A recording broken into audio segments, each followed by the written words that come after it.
The report from within Jericho was not merely good news, it was a divine confirmation. The word from the spies in Rahab was the final piece of the promise. The land was indeed theirs. With hearts now swelling with a fragile hope, a new command was given, and the sprawling camp began to stir. For a generation that had only known the desert, the time for the next impossible step had finally come. Consecrate yourselves, for tomorrow the Lord will do wonders among you. When you see the ark of the covenant of the Lord your God, and the priests, the Levites, bearing it, then you shall move from your place and follow it. And so the day arrived. The people, having consecrated themselves, stood in awed silence. Their eyes were fixed on the priests, who now stood before them bearing the sacred Ark of the Covenant, the very presence of God in their midst. The moment had come to put their faith into action. With the priests carrying the Ark leading the way, the entire nation of Israel began to move. A silent march toward the swollen waters of the Jordan, their eyes on the priests, their hope fixed on a promise unseen.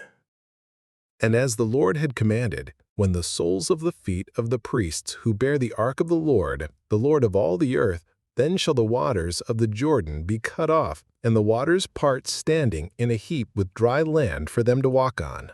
And so it was.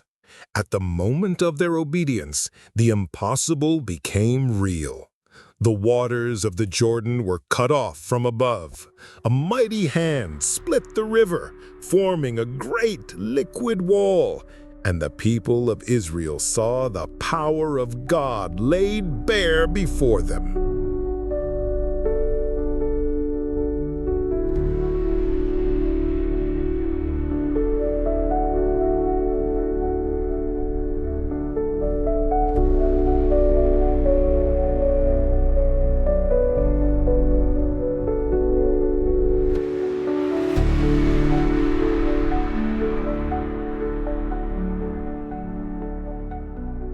The people crossed over on dry ground right across from Jericho. The Lord had done what he promised. The miraculous sign had been given. A generation born in the wilderness who had only heard the tales of the Red Sea now stood on the other side of a new miracle, the certainty of their victory, secured by the power of God himself.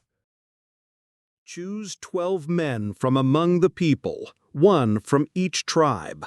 Command them to take up 12 stones from here, from the place where the priest's feet stood firm, and carry them with you, and lay them down in the place where you camp tonight. And so, in solemn obedience, the Israelites did so. 12 men, one from each tribe, lifted the stones from the heart of the riverbed, from the very spot where the presence of God had held back the torrent.